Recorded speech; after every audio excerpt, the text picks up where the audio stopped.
তো দর্শক বন্ধুরা, আজকে আমরা যে বিষয়টি আলোচনা করলাম সেটি খুবই প্রাসঙ্গিক এবং যেটা প্রত্যেকেরই জেনে রাখা প্রয়োজন যে আমাদের শরীরকে সুস্থ রাখতে গেলে প্রতিনিয়ত কিছুদিন অন্তর অন্তর যে টেস্টগুলি করা প্রয়োজন সেগুলি নিয়ে আজকে আমরা যে বিষয়টি নিয়ে আলোচনা করব সেটি খুবই প্রাসঙ্গিক এবং একটি কমন ব্যাপার। তো সেই বিষয়টি হলো যে আমাদের শরীরকে ঠিক রাখার জন্য বা শরীরের প্রত্যেকটি অর্গান ঠিক রাখার জন্য আমাদের বেশ কিছু পরীক্ষা প্রতিনিয়ত করা প্রয়োজন। তো সেই টেস্টগুলি আমরা কোন সময় কোন টেস্টটি করব, অর্থাৎ কোন কন্ডিশনের কোন সিমটম দেখা দিলে আমরা কোন টেস্টটি করব, সেই সংক্রান্ত বিষয় নিয়ে আজকের এই ভিডিওটিতে আলোচনা করব। তো আজকের ভিডিওটি খুবই তাৎপর্যপূর্ণ। আমাদের শরীরকে সুস্থ রাখতে হলে যে সমস্ত টেস্টগুলি প্রতিনিয়ত কিছুদিন অন্তর অন্তর করে দেখা প্রয়োজন যে আমাদের শরীরের কোনো অংশে কোনো অসুবিধা হচ্ছে কি না, বা অসুবিধা হলে বা সেই পরিমাণটি বাড়লে বা কমলে কী কী সমস্যা হতে পারে। তো তাদের মধ্যে যেসব অন্যতম টেস্টগুলি হলো সিবিসি অর্থাৎ কমপ্লিট ব্লাড কাউন্ট, এছাড়াও আছে সুগারের টেস্ট, সুগারের ফাস্টিং, পিপি র্যান্ডাম কখন করা হয়, সেই সঙ্গে HbA1c।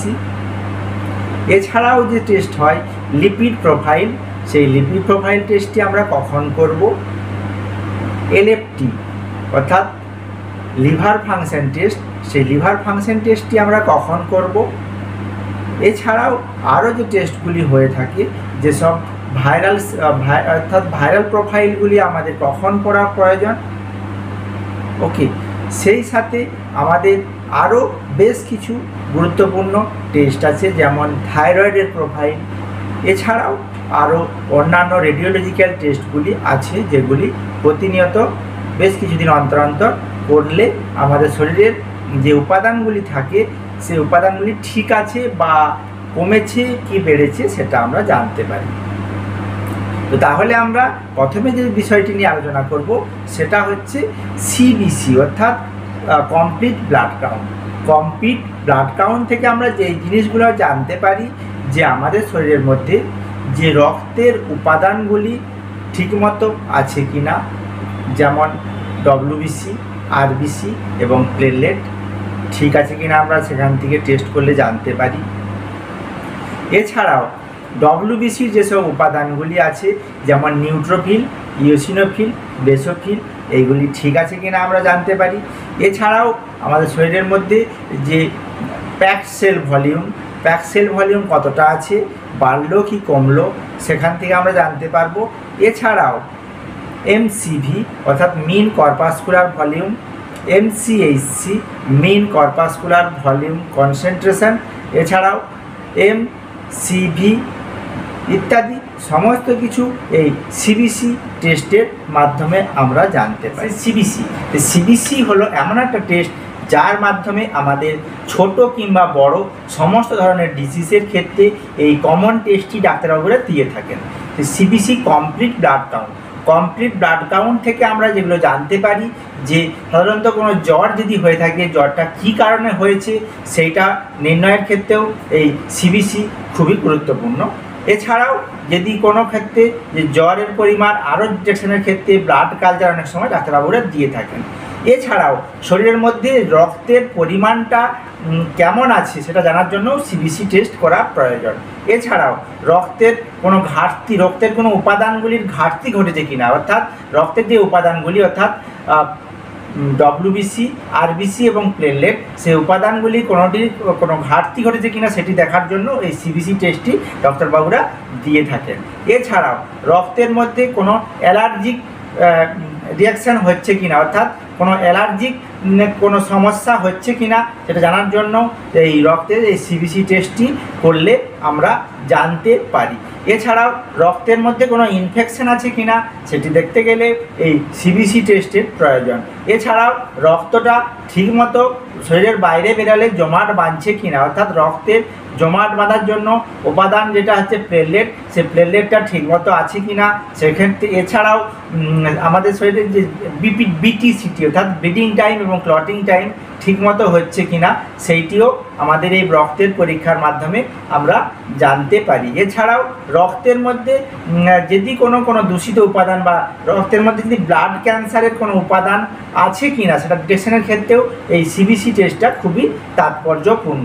তো এতগুলো তথ্য জানতে গেলে আমাদের ব্লাডের মধ্যে সিবিসি টেস্টটা প্রয়োজন। সেই জন্য ডাক্তাররা কমনলি যে কোনো ডায়াগনোসিসের ক্ষেত্রে প্রাথমিকভাবে সিবিসি টেস্ট দিয়ে থাকেন।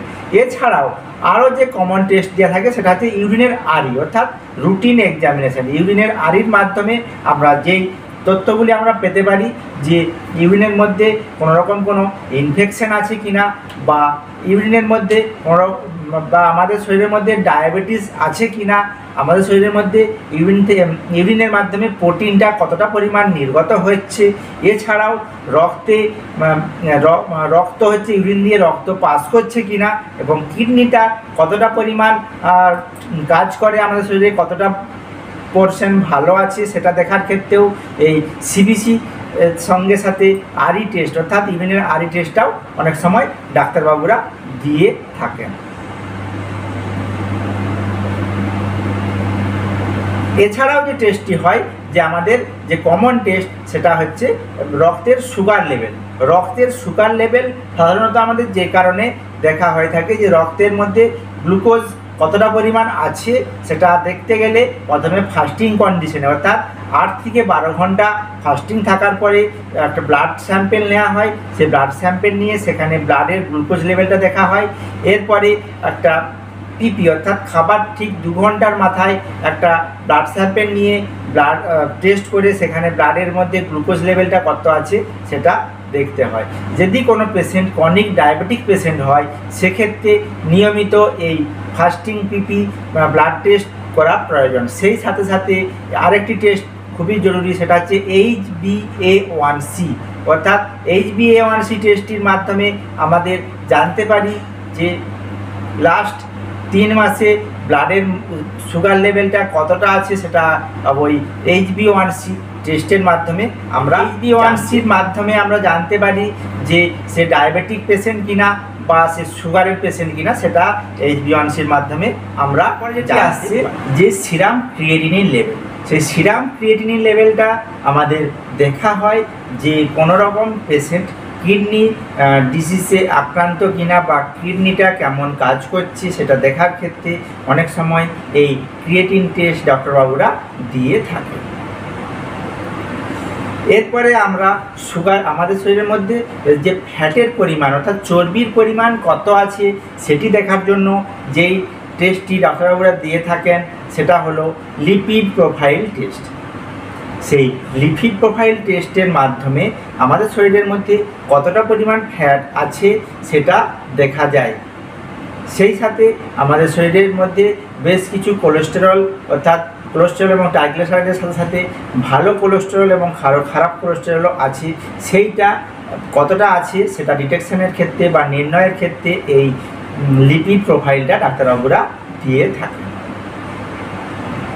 এছাড়াও যে টেস্টটি ডাক্তারবাবুরা দিয়ে থাকেন যদি কোনো জন্ডিস বা কোনো রকম লিভারের কোনো যদি সমস্যা ডাক্তারবাবুরা অনুমান করেন তখন এই লিভার ফাংশন টেস্ট অর্থাৎ LFT টেস্টটি দিয়ে থাকেন। অর্থাৎ লিভারের মধ্যে যে সমস্ত এনজাইমগুলি আছে SGOT, SGPT, অ্যালকালাইন ফসফেট এবং GGT সেই উপাদানগুলি ঠিকমতো আছে কি না এবং বেড়েছে বা কমেছে সেটা নির্ণয়ের ক্ষেত্রে এই LFT টেস্টটি দিয়ে থাকেন। এছাড়াও শরীরের মধ্যে যে LFTর মধ্যে যেসব বিলিরুবিন অর্থাৎ জন্ডিসের কোনো সমস্যা আছে কি না সেটা ডিটেকশনের ক্ষেত্রে বিলিরুবিন টেস্টটিও করা হয়ে থাকে। এছাড়াও প্রোটিন এবং অ্যালবুমিন ওই LFT টেস্টের মধ্যেই হয়ে থাকে। এরপরে যে টেস্টটি হলো সেটা হচ্ছে আমাদের শরীরের মধ্যে যেসব ইলেকট্রোলাইটগুলি আছে, ইলেকট্রোলাইট মানে sodium, potassium, chloride, calcium, magnesium, phosphorus, bicarbonate ইত্যাদি যেসব ইলেকট্রোলাইটগুলি আছে, অর্থাৎ আমাদের শরীরের খনিজ উপাদানগুলি কতটা পরিমাণ আছে সেটা নির্ধারণের ক্ষেত্রে এই ইলেকট্রোলাইট টেস্টটি ডাক্তারবাবুরা দিয়ে থাকেন। এছাড়াও যে টেস্টটি ডাক্তারবাবুরা দিয়ে থাকে যে ভাইরাল কোনো ইনফেকশন হয়েছে কিনা, এটা কোন ধরনের ভাইরাল ইনফেকশন, সেক্ষেত্রে বেশ কিছু ভাইরাল প্রোফাইল আছে, সেই ভাইরাল প্রোফাইলগুলি ডাক্তারবাবুরা দিয়ে থাকেন। তার মধ্যে হলো হেপাটাইটিস বি, হেপাটাইটিস সি, এছাড়াও HIV, HCV, এছাড়াও বেশ কিছু সেক্সুয়াল ট্রান্সমিটেড ডিজিজ হয়ে থাকে, যেমন STD যাকে বলা হয়, যেমন সিফিলিস, গনোরিয়া ইত্যাদি, এগুলি ভাইরাল সেরোলজির মধ্যে পড়ে। এই টেস্টগুলিও দিয়ে থাকে। এছাড়াও আমাদের শরীরের মধ্যে যে ম্যারেজ প্রোফাইল কিছু টেস্ট বর্তমানে সংযোজিত হয়েছে, যার ফলে আমাদের সমাজকে অনেকটা থ্যালাসেমিয়া মুক্ত করা সম্ভব হবে, সেই আশা রেখে এই ম্যারেজ প্রোফাইল টেস্টটিও সংযোজিত হয়েছে। এই ম্যারেজ প্রোফাইল টেস্টের মাধ্যমে আমাদের শরীরের মধ্যে থ্যালাসেমিয়ার কোনো বাহক আছে কি না সেটা যেমন জানা যায়, সেই সঙ্গে এই সেরোলজিক্যাল বেশ কিছু প্রোফাইল টেস্ট করা হয়ে থাকে। আরও বেশ কিছু টেস্ট আছে, বিশেষ করে ফিমেল পেশেন্টের ক্ষেত্রে সার্ভিক্সে কোনো রকম কোনো ইনফেকশন হয়েছে কিনা বা ওর মধ্যে কোনো ক্যান্সারের জার্ম আছে কিনা সেটাও প্রতিনিয়ত টেস্ট করায় ফেলা প্রয়োজন। এছাড়াও আমাদের শরীরের মধ্যে থাইরয়েডের পরিমাণটা কত আছে সেটা ডিটেকশনের ক্ষেত্রে আমাদের থাইরয়েড প্রোফাইল করা প্রয়োজন। থাইরয়েড প্রোফাইল এছাড়াও আরও কিছু রেডিওলজিক্যাল টেস্ট হয়ে থাকে, যেমন আমাদের হৃদযন্ত্রের কন্ডিশন কেমন আছে সেটা জানার জন্য ডাক্তারবাবুরা ECG টেস্ট দিয়ে থাকেন। এছাড়াও আমাদের যদি বুকের কোনো রকম কোনো সমস্যা, হার্টের কোনো রকম কোনো সমস্যা হয়ে থাকে, তখন অনেক সময় ডাক্তাররা চেস্ট এক্সরে বা লাংসের কোনো রকম কোনো ইনফেকশন থাকলে তখন এই চেস্ট এক্সরে ডাক্তারবাবুরা দিয়ে থাকেন। তো দর্শক বন্ধুরা, আজকে আমরা যে বিষয়টি আলোচনা করলাম সেটি খুবই প্রাসঙ্গিক এবং যেটা প্রত্যেকেরই জেনে রাখা প্রয়োজন, যে আমাদের শরীরকে সুস্থ রাখতে গেলে প্রতিনিয়ত কিছুদিন অন্তর অন্তর যে টেস্টগুলি করা প্রয়োজন সেগুলি নিয়ে আমরা এখন আলোচনা করলাম। তো দর্শক বন্ধুরা, ভিডিওটি কেমন লাগলো, যদি ভিডিওটি থেকে আপনারা উপকৃত হয়ে থাকেন তাহলে অবশ্যই ভিডিওটি লাইক, শেয়ার এবং সাবস্ক্রাইব করে দিতে ভুলবেন না। এবং এই রিলেটেড যদি আরও আপনাদের কোনো কোয়ারি থাকে বা কোনো জিজ্ঞাসা থাকে আমাকে কমেন্ট বক্সে কমেন্ট করে জানাতে ভুলবেন না। আবার কোনো ভিডিওতে দেখা হবে। ধন্যবাদ।